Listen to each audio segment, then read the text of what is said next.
Rue was born just days after 9/11, a rough time for her family, who were stuck in the hospital longer than expected. As a kid, she'd lose it over the tiniest things, and experts thought she might have OCD, ADD, anxiety, or maybe bipolar disorder. Still, Rue swears her childhood wasn't bad enough to justify all that. Her mom tries to lift her up, saying she's gifted and not alone, but Rue's not buying it. Sometimes her brain lags, and anxiety hits so hard she passes out if she focuses on her breathing too much. Now, Rue's all about hard meds, heavy drinking, and partying. One day it's like she exhales everything, and her body just locks up. It freaks her out, but those few seconds of nothingness make her start chasing that feeling. After rehab, Rue goes back home, but slides right back to the streets. She never planned to quit getting high. She hits up Fezco and Ashtray, who give her a different kind of med, something better. She steps outside and bumps into Nate, a guy she can't stand, who once tried to get handsy with her on a dance floor. Nate and McKay, both football players, talk about McKay's party. McKay's stressed about hosting at his place, worried his mom will flip if anything, even a scratch, messes up the house. Driving by, Nate makes fun of Jules, cornering her till she can't ride again, causing her to crash. The other guy with Nate thinks the joke went too far. Jules spends most of her time on a dating app, even skipping the party to chill alone. Maddie and her friends get ready for the party, but she's down, feeling like Nate's always making her feel small.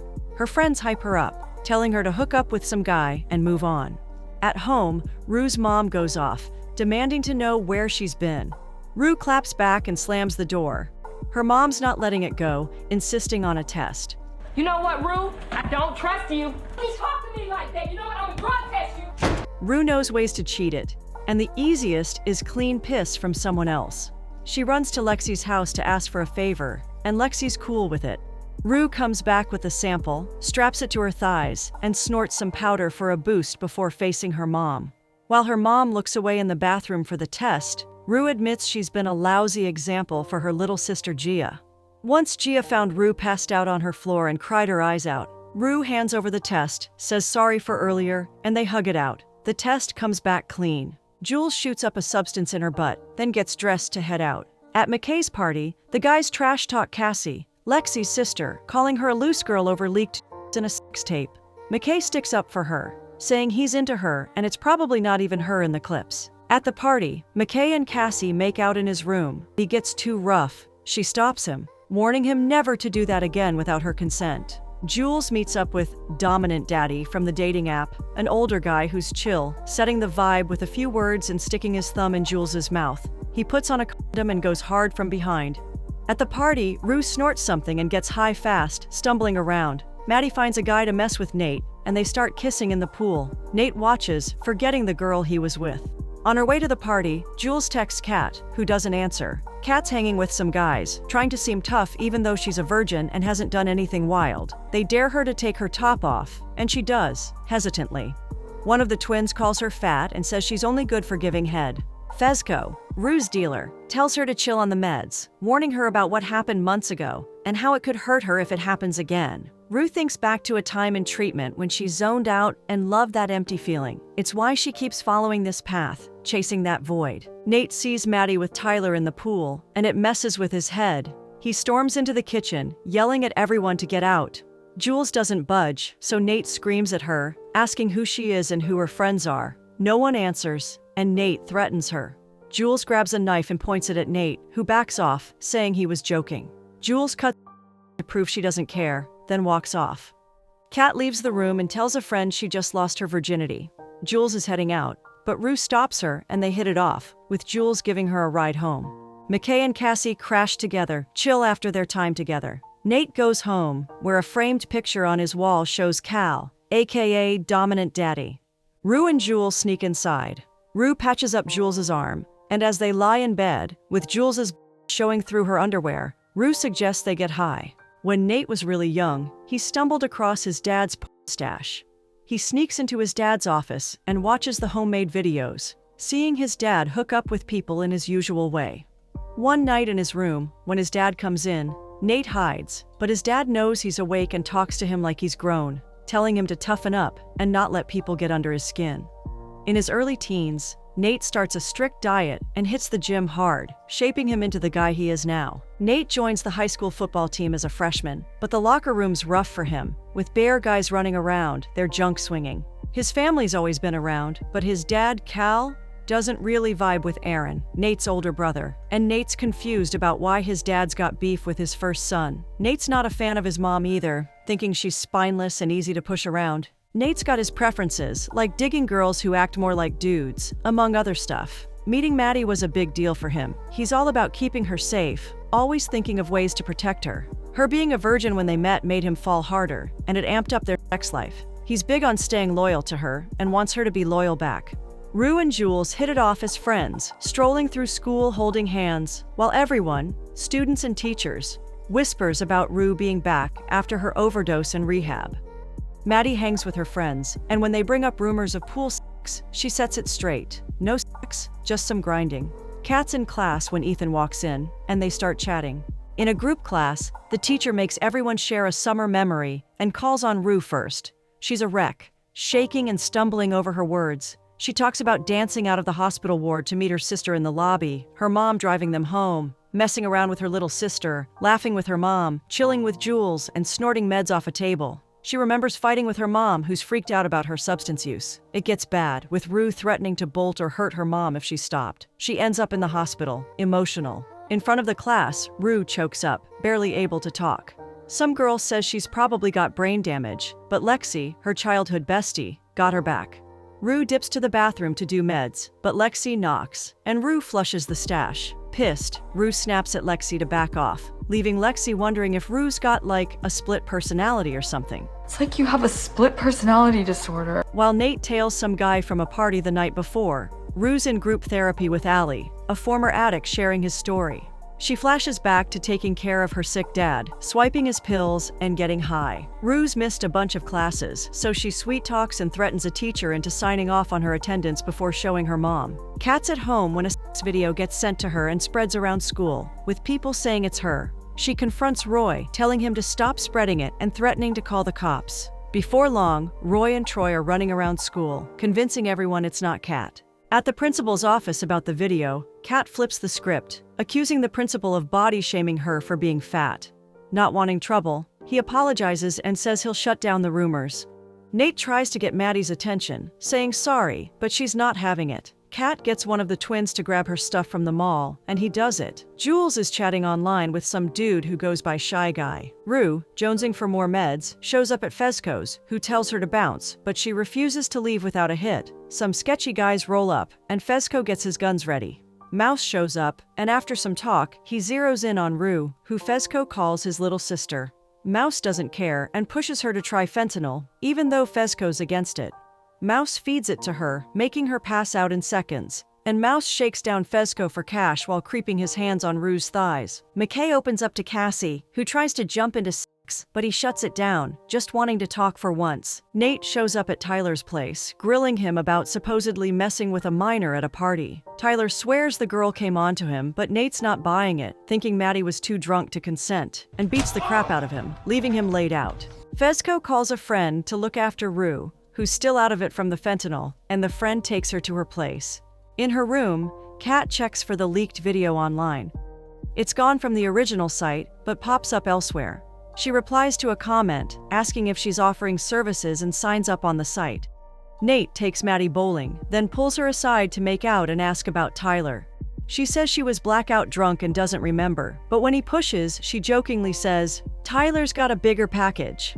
Nate drops her off, hands her a gift box with lingerie, and peels out. While McKay and Cassie are talking, with him asking for body pics, Nate keeps up his anonymous chat with Jules, finally saying his name is Tyler. When Kat was a kid, she and her mom took a trip to an island in Jamaica. It was kind of a stressful time, especially after she had a scary run-in with a jellyfish. But she found something to take her mind off it: virgin piña coladas. She got so hooked that she downed 72 glasses by the end of the trip, gaining 20 pounds. Back home, the extra weight really bugged her, so she started wearing baggy clothes to hide it. Surprisingly, Daniel, this kid who always waited to hold her hand while they walked, didn't seem to care and kept doing his thing. That is, until Kendra, another kid, wrote a mean note to her pretending to be Daniel. It broke her heart. Kat didn't bother figuring out if it was really from him, she just threw herself into writing. Over time, she became a badass fiction writer, cranking out stories that actually took off. At school, though, it was rough. Her classmates constantly called her fat, and guys would make weird noises to mock her when she walked through the lobby. They had no idea she was a big deal online, with a cult-like following who loved her work. Sadly, those fans couldn't stop the oppression and body shaming she dealt with in person. Then a video of her leaked online. Even though her real identity stayed hidden, people who saw it were super into her and wanted more, which gave Kat the confidence to start doing online performances, always keeping her face masked to stay anonymous. After Rue pulls through from a scary fentanyl overdose, she sneaks home, only to get chewed out by her mom. Her mom accuses her of going back to her old substance habits, like a dog returning to its vomit. Rue swears she's clean, but her mom's not buying it and demands a substance test. Rue takes it and passes, but only because she saw it coming and used a clean piss sample from Jules. Later, Jules lays into her, saying she can't keep hanging with someone who seems set on destroying herself. Rue promises to stay clean and pulls it off for a few days. But at her therapy group meeting, she lies, saying she's been sober for 60 days. Deep down, she knows the hardest part of staying clean is doing it for herself, not just for the people she cares about. Nate and Jules keep chatting online, getting closer, and even planning to meet up in person. Rue thinks she might be falling for Jules, but she's not ready to say it out loud. She's more worried about how Jules has been acting weird all week, especially whenever the Tyler guy texts her. Kat's pissed because her new online gig isn't getting the traction she hoped for. Still, she responds to a creepy message from some dude who wants to see her feet, figuring she might as well give it a try. Maddie's starting to pick up on Nate's shady texts, but keeps her cool, not letting him know she's onto him. Meanwhile, Jules is getting bold, sending Nate pictures, and now wanting to send partial with Rue's help. They even get into a goofy argument about whether Nate's got a big or small weenie. Kat's at the mall trying to buy some fruit, but she's low on cash and struggling to pay. Ethan, who's there, steps up and covers it for her. No big deal. Later, while hanging with friends, she gets an anonymous text raving about her foot video. The guy offers $100 for a 30-minute Skype session, $50 more than what she says she usually charges.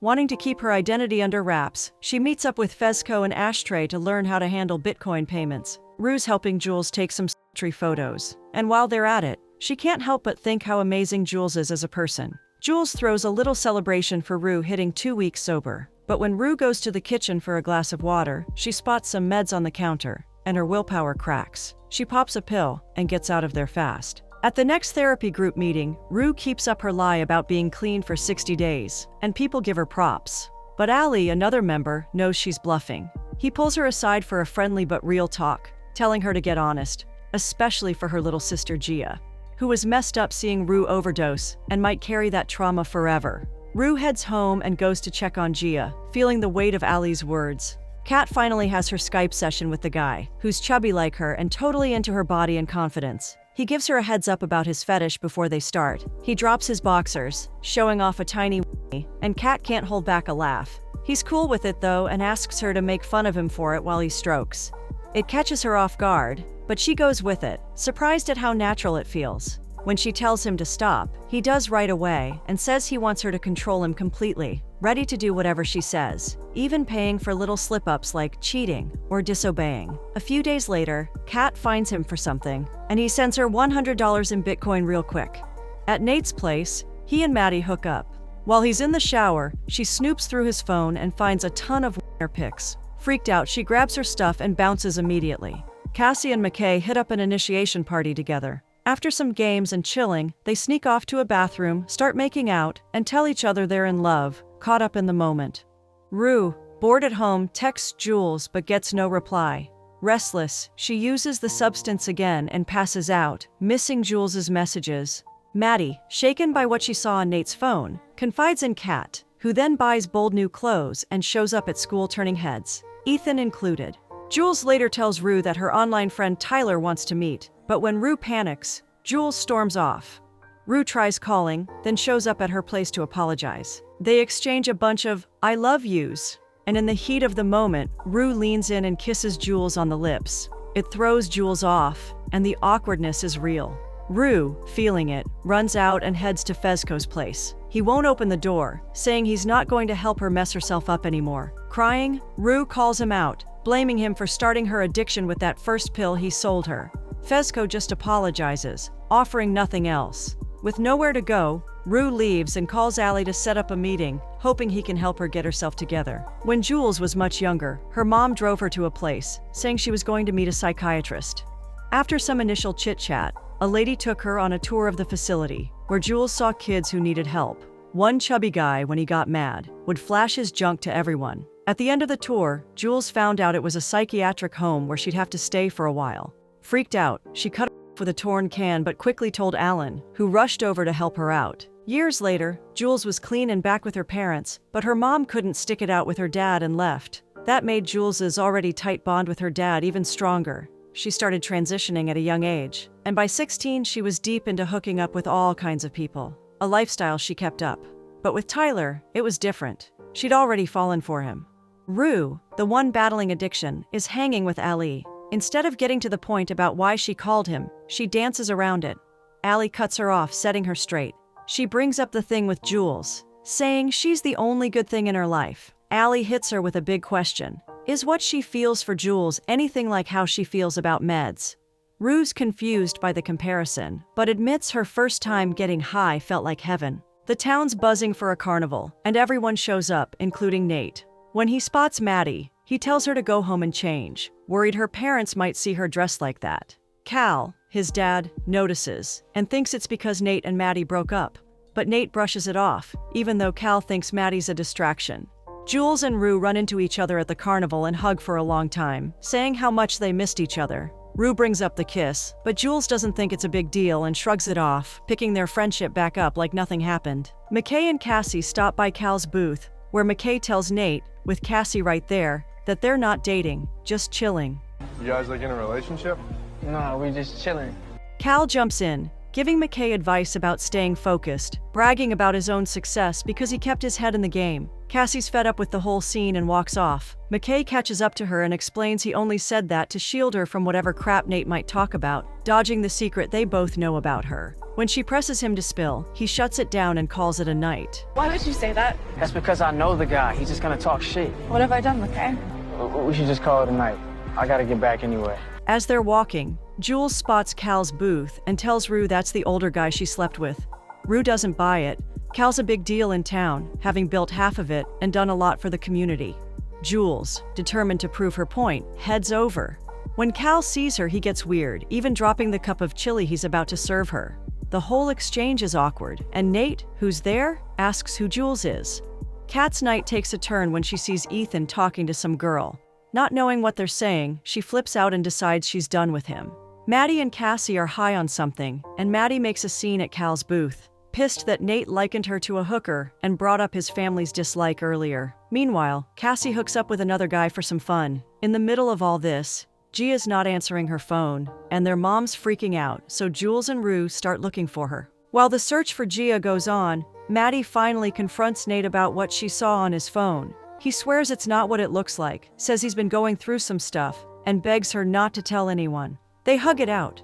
Cassie's on a carousel with her new guy, but things get weird after a few kisses. She gets so turned on she zones out, moaning without being touched, while a crowd watches. Kat and Luke, a guy who hooked up with literally all his female classmates back in the day, slip off to a corner, and within a minute, he's banging her. Rue finds Gia stoned, hanging with Roy and his crew. She tells her sister to come with her, but Gia resists, backed up by the guys. She only gets up when Roy mocks Rue's overdose, which pisses Rue off. As they walk away, Rue tells Gia to stay away from that kind of stuff.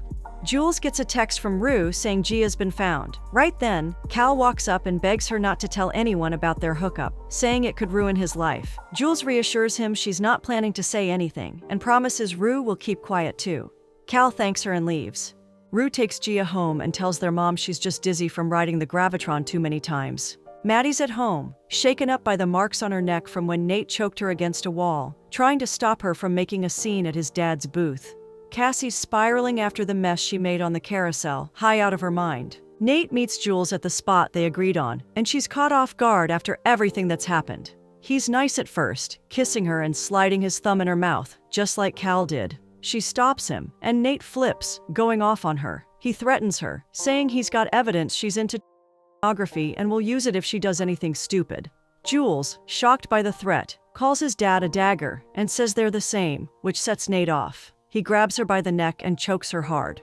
Jules heads to Rue's place, climbing in through the window. She tells Rue the date went wrong, that Tyler's nothing like his pictures. Rue hugs her, lets her crash in her bed, and later, they share a kiss. Maddie grew up dreaming of becoming a beauty star, working hard to build her confidence and presence. But everything fell apart when her mom banned her from that path after a beauty pageant boss got arrested for molestation. Instead, Maddie had to tag along to her mom's job, doing pedicures for rich folks. Sitting in that world, she noticed how little rich people seem to work, which lined up perfectly with the kind of life she wanted for herself. She was into Nate long before he asked her out, and when they finally started dating, things went smoothly. Nate would surprise her with random gifts, adore her, and stay loyal. She adored him too, and was mostly loyal, except for a few flings during their breaks. To keep him happy, she even watched adult movies to pick up some moves for him. When Nate asked if she was a virgin, she said yes, even though it wasn't true. She'd hooked up with a much older guy on one of her trips. She knew Nate wanted to feel like he had some kind of claim over her, so she lied to give him that vibe. But one thing worried her. Nate could get way too aggressive, like the time he left her with a red neck from grabbing her too hard. Rue figures nothing comes close to the high of fentanyl except Jules, and as much as she'd love to keep chasing both, Jules is way more important, so she's sticking with her. Her mom already sees how close the two are and thinks Jules is a cool girl, but she hopes Rue takes it slow, calling her delicate. Rue and Jules keep their friendship tight, even getting matching tattoos from Ashtray. Rue knows something big went down the night Jules met Tyler, but she tries not to dig too much. Cal's at a construction site when he gets a distress call and rushes to his son's school, where cops lead him inside. Turns out, Maddie went back to school that morning and passed out from the Molly she took the night before. When paramedics rushed her to the hospital, they spotted bruises on her and reported it to the principal. The principal called Maddie in, and even though she didn't say much, he suspected Nate was involved and started questioning other students. Some said Nate's gay and that's why he and Maddie were fighting. Others called Maddie crazy, and some said they fought because she insulted his mom. But most agreed on one thing. They had a fight, and Nate grabbed her hard and pinned her to a wall. Kat keeps rocking her bold fashion, strutting into malls and turning heads. Unlike before, when she'd worry about being called fat, she now owns her size with pride. On Skype, she tells her cash pig that hooking up with Luke made her realize all guys are pathetic, and he agrees. She's still holding a grudge against Ethan, who's clueless about why she's mad. Maddie won't admit Nate assaulted her, but her mom's set on pressing charges. Cal talks to Nate, who denies assaulting her and says he hasn't admitted to anything. Cal tells him to stay strong and keep his head up. As they walk out, Nate mimes, "I love you" to Maddie, and she does the same, passing by Jules and Rue with a quick glance.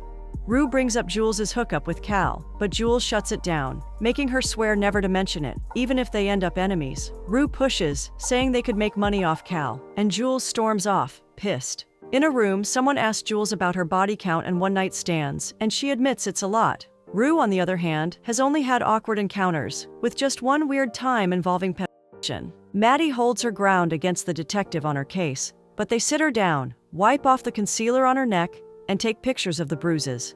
Nate tells the attorney, with Cal there, that he only grabbed her arm, nothing more, and suggests the Molly she took that night messed with her head. He adds that Maddie usually hooks up with other guys when they're fighting, but he's sure he loves her. Nate gets suspended from school and the football team, while the other students have to watch documentaries about domestic violence survivors. Allie tells Rue she's getting too deep with Jules and warns that high school relationships don't last. Jules might bail and leave her hanging. Rue then stands up in group therapy and admits she's been lying about being clean for 60 or 90 days. She says meeting Jules, who she hopes stays her friend, has kept her clean for 13 days, and now she really wants to stick with it. I've shared out I was lying, whether it be 30 days or 60 days or 90 days. I met someone, and now I want to stay clean. Jules and her dad are having dinner when he brings up Rue, but she doesn't want to talk about her. Her dad's cool if they're a thing and even suggests inviting Rue over for a family dinner, but Jules just laughs it off. Maddie's spiraling, feeling like everyone's against her, even throwing shade at her parents' marriage. Kat gives the guy from the store a Rue's hanging out with Jules and Lexi, but when Lexi says Jules coming into Rue's life gave her a spark, Rue's mood shifts, and she gets quiet. Still, after their fun night, Rue goes home with Jules. A trans woman shows up at Cal's motel room, but he wants to talk first. He says he's tried to keep his private life separate from his public and family life, but it's messing with his sons, making them angry, and he doesn't know how to fix it. The woman just wants to hook up, saying it might make him feel better. Nate, after ghosting Maddie's texts, talks to McKay, who tells Cassie to tell Maddie to use a different app. Maddie and Nate start texting and set up a meeting that night at the same hotel where Cal's at. Maddie pulls up as Cal's driving out, and when she and Nate see each other, they hug. McKay had a tough childhood, raised by a dad who pushed him hard because he saw superstar football potential in him. The intense drills, strict routines, and extra hours paid off when McKay got a shot to play for a club outside the school team. But when he messed up, letting people's words get under his skin, his dad told him to bottle it up and only let it out on the field. He said the world would always throw crap at him, but how he reacted would show what kind of man he was. McKay got a bigger opportunity, but after spending a whole season on the bench, he realized he wasn't as special as he thought. He met players way better than him, which made him think his chances of going pro were slim, so he pretty much gave up. Now he pours all his time and energy into Cassie, the love of his life. He's crazy about everything about her, even the way guys turn their heads when she walks by. But he can't figure out why she acts like her sex tape doesn't exist. Rue picks Jules up for a Halloween party and tries to kiss her, but Jules dodges it, and they head out. Cassie wants to wear something super sexy, but McKay makes her put on a jersey instead, not wanting any drama. Kat, who's now got 3 new pay on her roster and is making bank giving them sessions while turning down others, shows up dressed as a nun. They pick up Lexi, who's dressed like a 50-year-old man, even though her mom said Halloween costumes are supposed to be hot. As they head to the party, Jules gets drunk almost right away, and Rue notices something's off with her but doesn't ask. Cal takes the family out to eat, but the restaurant owner politely asks them to leave because Nate's presence might stir things up. Nate's been keeping to himself, sometimes driving around town aimlessly, watching Maddie from a distance. He's also keeping tabs on Jules, day and night. He and Maddie meet up every Friday night, and while she keeps hyping him up, they always end the night with great sex. Back at his place, he pins up bare pictures of a woman, adding them to his collection. At the Halloween party, Rue and Lexi notice Jules acting weird, dancing and drinking way too much, but they just keep an eye on her. They spot Gia in a corner with one of the twins, so they march over, pull the kid into a room, and lay into him for getting Gia high. Rue says she knows some bad dudes who will mess him up if he tries it again, so they make him promise to treat Gia better. I said, have you ever been to rehab? No. We're talking people who are on the hook for armed robbery. As go past first base with my little sister and try to get her high again. The second he's out, though, he goes right back to it. Ethan tries to talk to Kat about the other day, but she shuts him down cold. Rue runs into Fezco and apologizes for the harsh stuff she said before. He says he's not holding it against her. She thanks him for cutting her off from meds, and they're back on good terms. Cassie's having a rough night alone. The night before, while she and McKay were starting to hook up, a bunch of masked guys in just underwear busted in, dragged him out, and dropped him, calling him McGay. He tried to play it off and keep going with Cassie, but he took her from behind with no affection. Cassie ended up crying in the bathroom. Now at the party, Cassie's going wild without McKay, but she starts dancing with Daniel, who leads her into a room, and she follows willingly. Ethan's fed up with Kat's games, so he walks up, calmly pulls her into a closet, and locks it. Kat's kind of into it, and he starts kissing her. She asks about his body count, and when he hints it might be 0, she says she won't sleep with him. She prefers non-virgins to avoid attachment, plus they know what they're doing. That lights a fire under Ethan. Jules dives into a pool and Rue begs her to get out, but Jules just spouts Shakespearean lines. She pushes Rue into the water and kisses her underwater, but Rue storms off, pissed. McKay's at the party looking for Cassie while she's kissing Daniel, though she keeps saying she won't sleep with him. Daniel tries to push, but she's firm, which pisses him off. He snaps at her, saying she led him on and left him hanging, making her tear up. Meanwhile, McKay's checking every room for her and almost walks into hers when Lexi smoothly steps in, saying Cassie went home. Jules is freaking out because Nate showed up the night before with bare pictures of her, blackmailing her into doing something for him, or he'll get her thrown in jail or put on a offender list. Lexi finds Rue and gives her a hug to cheer her up. When Jules shows up drunk, they ask her to leave with them, but she says no, so Rue stays back to keep an eye on her. Nate corners Tyler, who's still in a neck brace. He wants Tyler to confess that he was hitting on Maddie, and when she rejected him, he choked and assaulted her at the carnival. Nate says if Tyler doesn't, Maddie will report him, claiming he assaulted her in the pool while she was drunk, and again at the carnival. Tyler says Nate can't prove he was at the carnival, but Nate's already got that covered.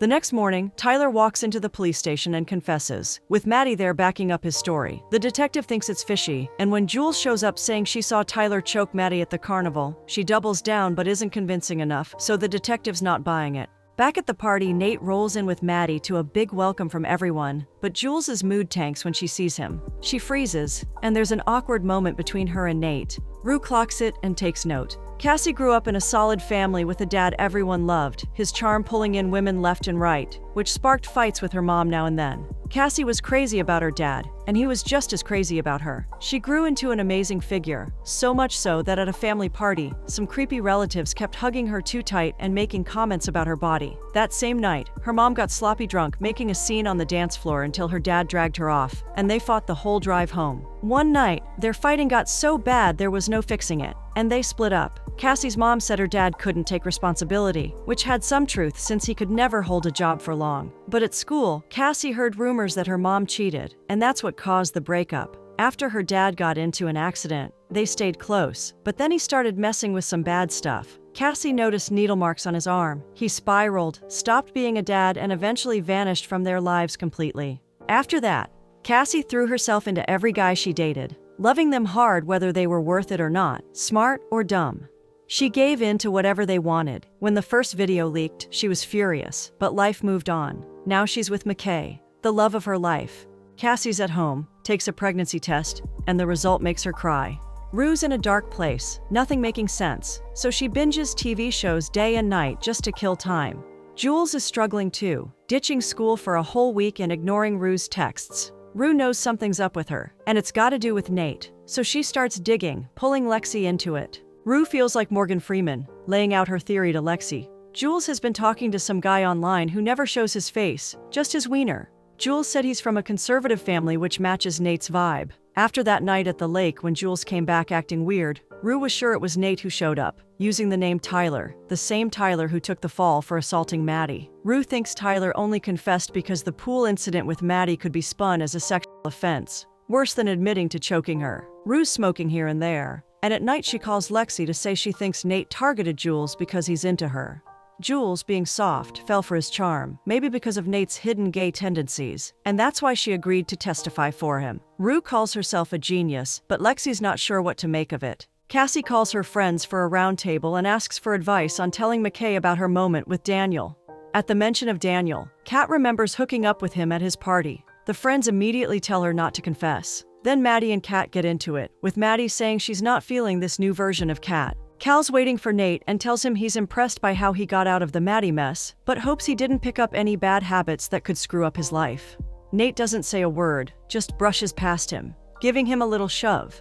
Rue gets a text from Jules apologizing for ghosting and saying she's heading to a friend's place for a bit. Rue's depression gets so bad she won't even pee. She snaps at her mom's new boyfriend, then heads to Fezco's to beg him to use his gun to scare Nate into talking. Fezco calls her crazy. Mouse shows up, and Fezco tells her to stay inside, but the stash of pills starts calling her name. Back home, Rue's alone, thinking about the good stuff that used to make her happy, especially Jules. But her depression twists it, erasing the good and focusing on the bad. She wonders what Jules is up to and how she's doing. Jules meets up with her friend, all happy, and gets introduced to Anna, who's curious about her transition and growth as a trans woman. Jules says she wants to outdo femininity itself. Cassie finally tells McKay she's pregnant. When she hints she might keep the baby, he freaks out, saying it'll ruin his life, his relationship with his parents, and his coach. She was only testing the waters, so he calms down, and they hug, with him encouraging her. Kat's on a call with a client who won't show his face on video. He pushes her to reveal her full body, something she's never done. Minutes later, she cuts the session short. Nate swings by Fezco's store to buy something, and Fezco warns him to stay away from Rue and her friends, calling them family. Nate tries to act tough, but Fezco makes it clear he'll wipe him out if he messes with them. Jules is having a blast with Anna at a club, kissing and getting intimate while thinking about what she could do to Nate. Meanwhile, Rue's punishing her, refusing to pee for days. Nate calls the cops to report a crime, and they roll up to Fezco's place, banging on the door while Fezco and his crew flush their pills down the toilet. Cassie opens up to her mom about everything. Meanwhile, Rue's mom steps in, cleaning her room, bathing her, and cuddling her as she sleeps. She tells Rue she's been doing better and decided not to mess up her sobriety just because she's depressed. Jules' high doesn't last past that night. She texts Rue, teary-eyed, saying she misses her a lot. Rue lands in the hospital with a kidney infection after holding her pee for too long. She's kind of loving it there. No responsibilities, quick care, and she almost sweet-talked her way into getting the meds she wanted, but the doctor shut it down. She says the hospital bed feels like a poolside chair in the Caribbean. Her routine is simple: strut around the facility for fun during the day, then crash in her bed at night. One morning, she wakes up to Jules, who's worried she ended up like this because Jules wasn't around. Rue says, "Nah, it just happened." Jules apologizes for not being honest about what Nate forced her to do. They're back to being tight, and Jules starts dressing Rue up, putting makeup on her while gushing about how awesome Anna is. They hug, missing each other, and Rue talks about what she'd do to Nate if she ever got her hands on him. Rue's mom has a lot to say about her kid, how she was as a baby, her personality growing up, and what she hoped for her. She's been hanging out with Jules's dad, and during one of their hangouts, everyone, including Jules and Kat, gets ready for a party.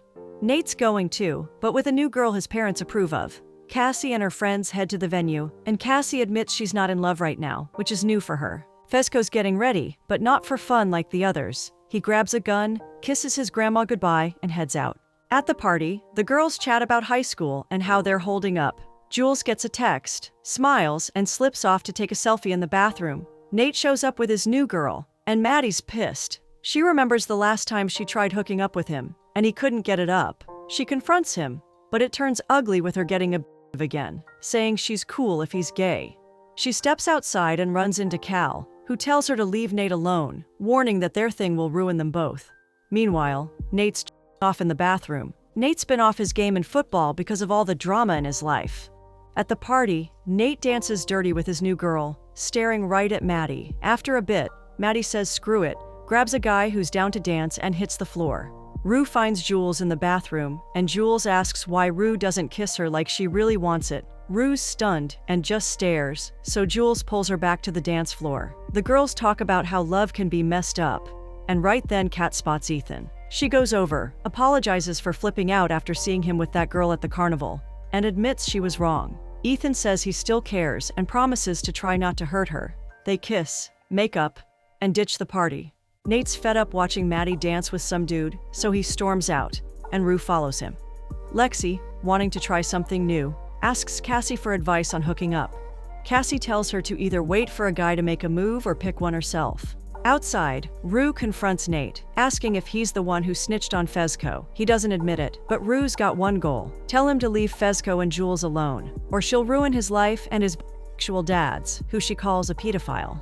Nate's not fazed. He smoothly says she's fighting for someone who'll forget her soon, and it hits Rue hard. It's probably why you're spending all your time with someone who's gonna leave you and won't even remember. Nate walks off, leaving her standing there. After a heated football game where Nate's team almost loses but he pulls through and wins it, Cal critiques his mistakes at home. Nate's had enough and squares up to his dad, who tells him to back off. Nate doesn't, so Cal takes him down, pinning him to the floor. Nate fights back but can't overpower him. After Cal walks away, Nate screams, letting out all his rage, banging his head and hands on the floor. Fezco, masked and armed, sneaks into a compound and watches Mouse talking to two guys from a distance. Jules meets up with Rue, who asks how she feels about Anna and her. Jules says she loves Anna and loves Rue too, but when Rue asks if she'd want her to change, Jules says no. Rue had mentioned wanting to leave their messed up town, so she brings it up again, but Jules just laughs. They share a passionate kiss. Cassie's time comes for her procedure, while Fezco gets into the house he's targeting, pulls a gun on the guy inside, and demands money. The guy tries to play smart, grabbing for a gun while pulling cash from a safe, which pisses Fezco off. Fezco beats him up and leaves. Back home, Mouse and his guy are waiting, and Fezco knows why. He tosses them the cash, but Mouse's buddy notices blood on it. Back at the party, Nate walks up to Maddie for a dance. She hesitates but gives in. As they dance, she calls him abusive and psychopathic, saying they'll never work out. It pisses him off, but he stays quiet. Jules and Rue decide to run away, grabbing a few things and heading to the train. But as they get close, Rue gets cold feet, thinking about her mom and Gia. Jules pushes her to stick to the plan, reminding her it was her idea, but Rue can't do it. Jules hops on the train, and it takes off. As Rue walks home, Emotions hit her hard. Flashes of someone being rushed off on a stretcher, rough times with her mom, and when she left home. She feels like she's in a dark place and ends up taking the powder she'd sworn off, staggering through the house. Whether it's real or a hallucination, she starts singing in her high, surrounded by a crowd of people.